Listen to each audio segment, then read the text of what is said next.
নবীকে পাশাপাশি বানাইলেন।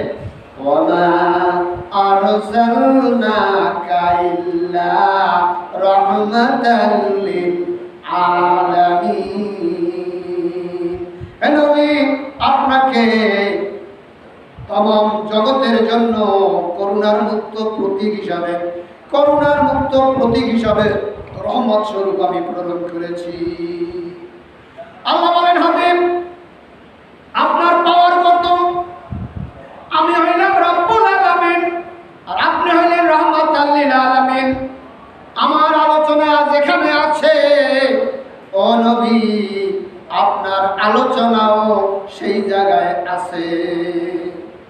দেখেন, প্রমাণ দেখেন। একটু আগে জুমার আযান হলো, আশহাদু আন্না মুহাম্মাদার রাসূলুল্লাহ। আযানে আল্লাহর নাম আছে, আল্লাহু আকবার।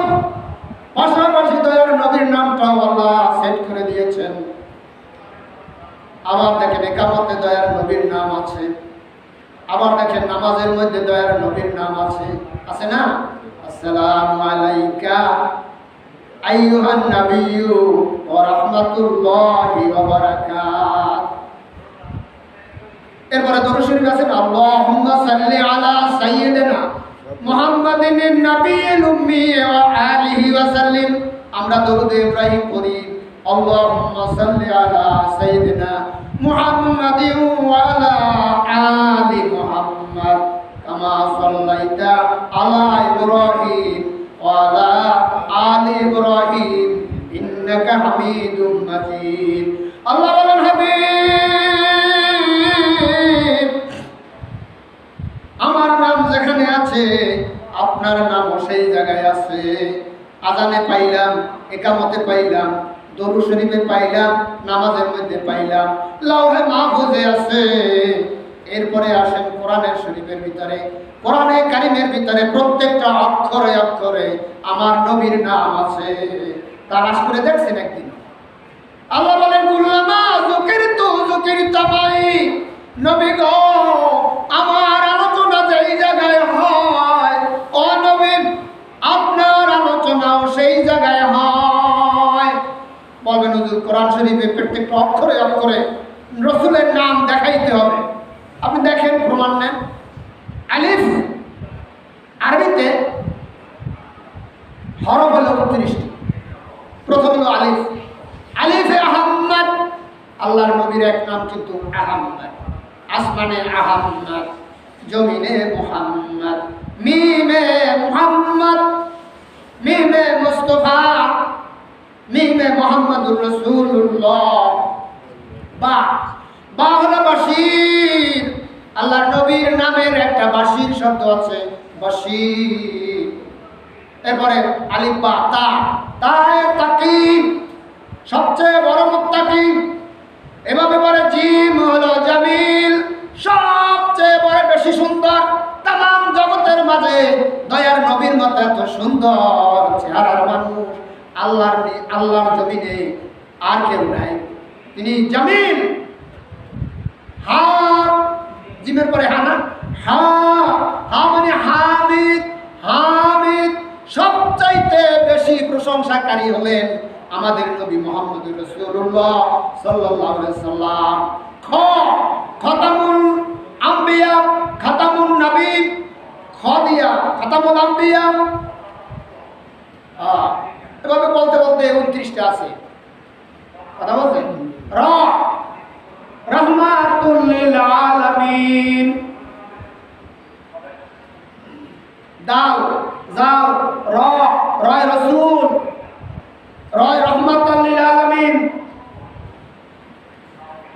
এইভাবে করে ইয়াসিন। আল্লাহ তাআলা কত সুন্দরভাবে দয়ার নবীকে ডাকছেন, ইয়াসিন। আছে না ভাইজান? এভাবে 29টা অক্ষরের ভিতরে দয়ার নবীর নাম আছে। এই যে মসজিদে আমি বলছি, মেহরাবে দয়ার নবীর নাম আছে। তালাশ তো করবেন না, ডিম খাইলেন কুসুম ছেড়লেন না। এই মেহরাব লিখতে মিম লাগে, মিম। মেহরাব দয়ার নবীর নাম, মিম প্রথম, মুহাম্মদ মিম প্রথম। এই মেহরাব লিখতে মিম লাগবে। মসজিদ বানাইতে মিম লাগছে, মাদ্রাসা লাগতে মিম লাগছে, মাদ্রাসা, তারপরে মুফতি লাগতে মিম লাগছে, মাওলানা লাগতে মিম লাগছে, মসজিদ লাগতে মিম লাগছে, মক্কায় লাগছে। মক্কার আগের নাম ছিল বাক্কা। দয়ার নবী যখন আসলেন হয়ে গেল মক্কা। দয়ার নবীর নামের প্রথম অক্ষর মিম লাগাইয়া আল্লাহ মক্কা বানাই দিয়েছেন। দয়ার নবীকে কাফের বেঈমানেরা মক্কায় থাকতে দিল না। তিনি ইয়াসরেব শহরে চলে গেলেন। ইয়াসরেব শহর একটা রোগের নাম, মদিনার আগের নাম ইয়াসরেব। দয়ার নবী যখন সেখানে চলে গেলেন, আল্লাহ রাব্বুল আলামিন দেখলেন আমার নবী আসছে, তার নামের প্রথম অক্ষর লাগাইয়া মদিনা বানায় দিলেন। সিন্নি খাইলে কার দ্বারা? মোল্লা সেন্দানা। সিন্নি খাইলে কার দ্বারা? মোল্লা সেন্দানা। কায়েসা হুজুর এই দেশকে আবাদ করেছেন, আর তারে সেন্দানা। সেন কারে? ওই যে ন্যাংটা বাবা। ভাইজান, আমার কথায় রাগ করবেন না। আমি আজকে যে কথাগুলো বলবো সেই কথাগুলো এখন ধারাবাহিকভাবে আলোচনা করব, ওদিকে আর গেলাম না। এই আলোচনা আপনাদেরকে অনেক শুনেছি, তবে এখানে একটু শেষ করে যাই, তারপরে আমি আখিরাতের বিচারের নমুনা দেখাবো আপনাদেরকে। যে ওয়াদা করেছি বিচারের নমুনা, আল্লাহ তাআলা কি কায়দায়, কি সিস্টেমে, কি পদ্ধতিতে আল্লাহ তাআলা বিচার করবেন, তার একটা নমুনা আমি আপনাদেরকে দেব। এই ওয়াজ আমি ছোটবেলা করেছি, দীর্ঘদিন আমি ওয়াজ মাহফিলের ময়দানে ছিলাম, 27 বছর প্রায়, কিন্তু এই আলোচনাটা করতাম না। আজকে আপনাদের মাঝে সেই আলোচনাটা করবো যে আলোচনা ছোটবেলা করেছিলাম। সব কথা বিচারের নমুনা আর কি। তো আমি যে কথা বলতে চাইছিলাম, আমাদের নবী আল্লাহ তাআলা কত সুন্দর ব্যবস্থাপনা করেছেন, কত সুন্দর ফ্যাসিলিটি দিয়েছেন। সুদদাস রাহমাতাল লিল আলামিন, মসজিদে ইউশুদ হামারো এ জমিন। আল্লাহ রাব্বুল আলামিন तमाम জগতে যত পয়গম্বর পাঠিয়েছেন, সমস্ত পয়গম্বরদের একটা নামাজ ছিল। সেই নামাজ তারা নির্দিষ্ট জায়গায় নামাজ পড়ার প্রয়োজন হতো, কিন্তু আপনার আমার নবী, রহমতের নবীজির উম্মতেরা যে জায়গায় যাইয়া নামাজ পড়বে সেই জায়গায় নামাজ হবে। ঘরে বসে পড়বেন নামাজ হবে, মাসায় বসে পড়বেন নামাজ হবে, পাখির ঘরে বসে পড়বেন নামাজ হবে, ভুঁইর আইলে ভুঁই তো সবাই চিনবে না, জমির আইলে যাইয়া নামাজ পড়বেন নামাজ হবে, জাহাজে নামাজ পড়বেন, প্লেনে পড়বেন নামাজ হয়ে যাবে। শুধু রহমাতাল লিল আলামিন, মসজিদে ইউশুদ হামারো এ জমিন। तमाम জগৎটাকে আল্লাহ তাআলা মুসলমানদের জন্য মসজিদ বানাইয়া দিয়েছে। এরপর আসেন, কোন পয়গম্বর দয়ার নবীর নিকটে যেতে পারে নাই, দেখতেও পারে নাই। মুসা আলাইহিস সালাম বলেছিলেন, আল্লাহ গো, তোমার সঙ্গে কথা বলি ভালো লাগে না, একটু দেখতে চাই। আল্লাহ বলেন, লাম তারানি, আমাকে দেখতে পারবা না, কিন্তু আপনার আমার নবী, রহমতের নবী, দোজাহানের নবী, কোন কায়নাতের নবী, তিনি আল্লাহর দরবারে বলেন না আল্লাহ আপনাকে দেখবো, বরং আল্লাহ বলছেন, হাবিব, আপনার সঙ্গে কথা বলি ভালো লাগে না, আপনাকে আমি গাড়ি পাঠাইয়া দিছি, রাহবার পাঠাই দিছি, আপনার সফর সঙ্গী জিব্রাইলকে পাঠাইছি, আপনি ওয়েলকাম, আপনি আরশে আজিমে আমার সঙ্গে একটু দেখা করুন। আল্লাহ তাআলা এই যে ব্যবস্থাপনাটার নাম হলো মেরাজ। দয়ার নবীকে দিয়ে মেরাজ পাঠাইলেন। সবে মেরাজ মানে কি? সব মানে রাত্র, মেরাজ মানে রাত্রিকালীন ভ্রমণ। আল্লাহ তাআলা বলতেছেন, গুফতে মুসা বা খোদা দার কোহে তুর, গুফতে মুহাম্মদ বা খোদা দার আরশে নূর। নামাজ পড়ার সময় পড়ে দেওয়া হবে। আল্লাহর হাবিবকে খেয়াল করবেন, গুফতে মুসা বা খোদা দার কোহে তুর, গুফতে মুহাম্মদ বা খোদা দার আরশে নূর। সুবহানাল্লাহ।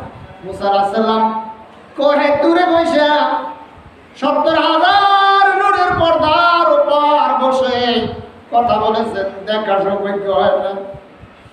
আর আপনার আমার নবী, রহমতের নবী, আল্লাহর সঙ্গে কথা কয়। রাইতু রব্বি আজ্জা ওয়া জাল্লা ফি আহসানি সূরাতিহি। আল্লাহর নবী বলেন, আমাকে যখন আল্লাহ দাওয়াত দিয়েছে, আমি যখন গেলাম আল্লাহর দরবারে যাই, আমি আল্লাহর দিকে তাকাইয়া রইলাম, এমন ভাবে তাকাইলাম, আল্লাহ তাআলাকে এমন ভাবে দেখছি, আমি উত্তম সূরাতে দেখছি।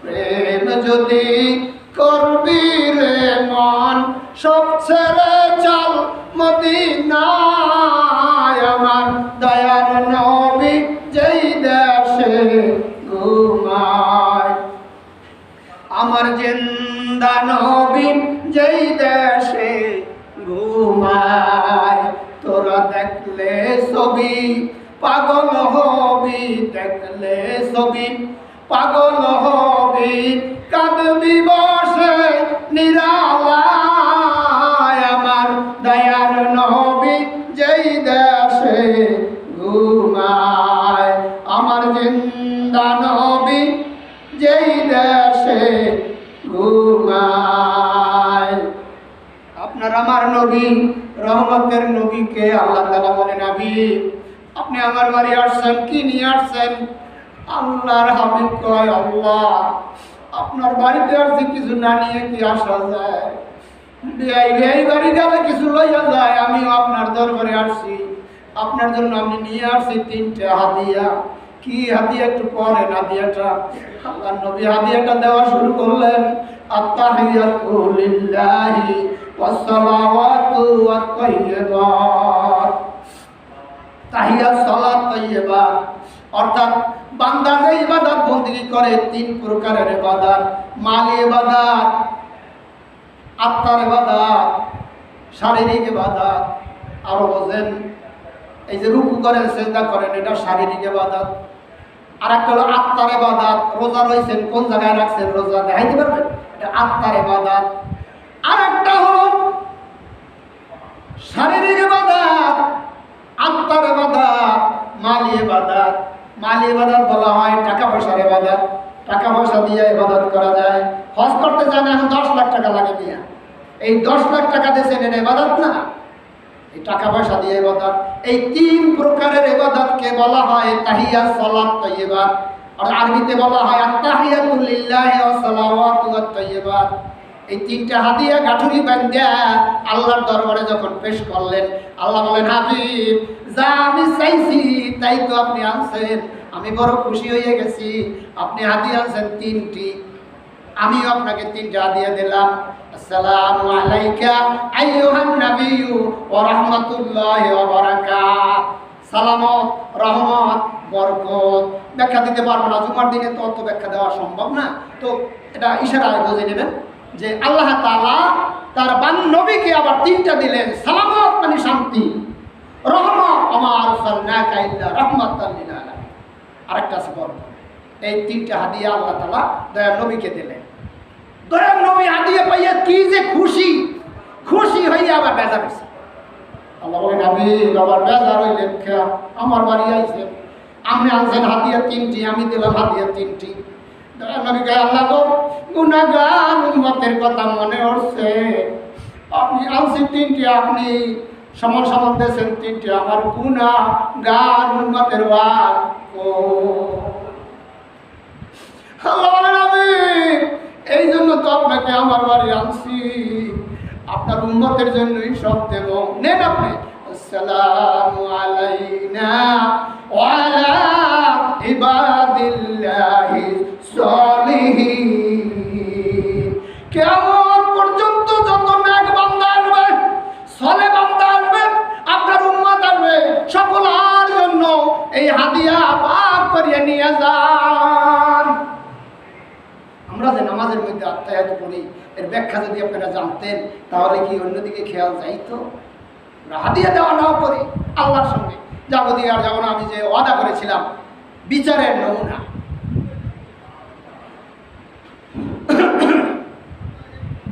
কদরে বুলবুল বুলবেদানাত ইয়া বেদানাত শাপরি কদরে গওহর শাবেদানাত ইয়া বেদানাত জওহরি ফুলের কদর ভমর চেনে কিংবা চেনে শাপরি স্বর্ণের কদর বাদশা চেনে কিংবা চেনে জওহরি ভাইরামান হাসরের ময়দান বিচারের নমুনা সহজে একটু খেয়াল করবেন আল্লাহর বিচারের নমুনাটা একটু দেখুন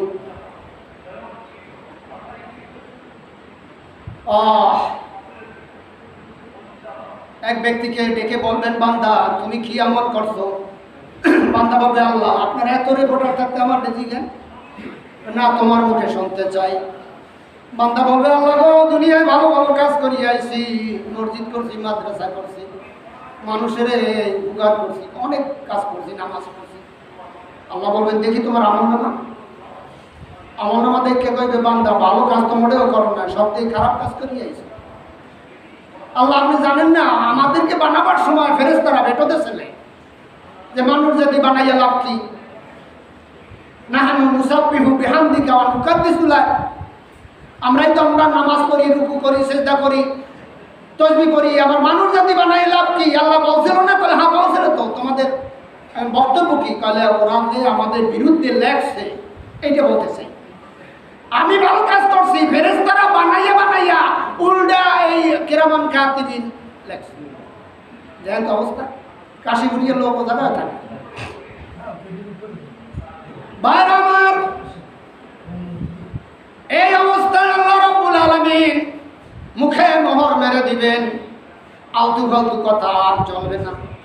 আল-ইয়াওমা নাখতিমু আলা আফওয়াহিহিম ওয়া তুকাল্লিমুনা আইদিহিম ওয়া তাশহাদু আরজুলুহুম বিমা কানু ইয়াকসিবুন। আজকে তোমার মুখে আমি আল্লাহ মোহর মেরে দিব। তোমার হাত কথা বলবে, তোমার পা কথা বলবে, তোমার চক্ষু কথা বলবে, তোমার কান কথা বলবে, যা কিছু তুমি দুনিয়ায় কামাই করেছো। দেখেন, বিচার করবেন আল্লাহ একটু পরেই। এখন সাক্ষী শুরু হবে। সর্বপ্রথম হাত, আপনার আমার যে হাত, হাত আল্লাহর দরবারে কি বলে শোনেন। দশতে গোয়ার মনসুনি দুজ দিদাম লাবে গোয়াদ মনসুনি বসিদাম। হাত বলবে রব্বুল আলামিন, আমাকে দিয়া মিথ্যা সাক্ষী লেগেছিল, আমাকে দিয়া অবৈধ টাকা অর্জন করেছিল, আমাকে দিয়া জাল দলিল করেছিল, আমাকে দিয়া মানুষকে প্রহার করেছিল, এমনি ভাবে চিঠি লিখেছিল। ছোটবেলার একটা বয়ার আপনাদের শোনাই, হাই স্কুলে পড়া ছেলে তো আমি। আঙ্গুল কাটিয়া কলম বানায়া নয়নের জল করলাম কালি। এইভাবে যে আঙ্গুল দিয়া, যে কলম দিয়া, কালি দিয়া প্রেমের পত্র লেখছেন, ওটাও রব্বুল আলামিনের দরবারে পেশ করবে। হাত সব কথা বলবে, কান বলবে আমি সব কথা শুনেছি, পা বলবে আমি ওয়াতাশহাদু আরজুলুহুম, আমি সব জায়গায় গিয়েছি, চক্ষু বলবে চশমে গোয়া দিদাম চুয়ে হারাম গোশে গোয়া দসিদাম সদরুল কালাম। চক্ষু বলবে আমি সব কিছু দেখেছি। এভাবে করে শুধু এইটা না, মাটিও আল্লাহর দরবারে খবর বলে দেবেন। আপনি দুনিয়ায় যে জায়গায় যে কাজ করেছেন, মাটি খবর বলে দিবেন। ইয়াউমা ইযিন তুহাদ্দিসু আখবারাহা বিআন্না রাব্বাকা আওহা লাহা। মাটি সেদিন খবর বলে দিবে কোন কামরায়, কোন ক্লাস কোয়ার্টারে, কোন সিনেমা হলে, কোন যাত্রা প্যান্ডেলে, কোন জায়গায় কি করেছো, সব মাটি খবর বলে দিবে। বারবার শুধু তাই নয়, আবু আতেশ খাগো বাদ বান্দান বানানো তু মুর্দাবাদ জিন্দান। আগুন, পানি, মাটি, হাওয়া, এরাও আল্লাহর দরবারে কথা বলবে। এভাবে করে যখন সাক্ষী দিয়ে দেবে, তখন ওই বান্দা বলবে, আল্লাহ সাক্ষী তো দেশে, এখন আমার একটা দরখাস্ত, সবই আমি করছি, ফেরেশতারা বানাইয়ে কিছু লেখে নাই, আমার আমলনামা আমি একটু পড়ব। আল্লাহ রাব্বুল আলামিন তাও বলেছেন, ইকরা কিতাবাকা কাফা বিনাফসিকা আল-ইয়াওমা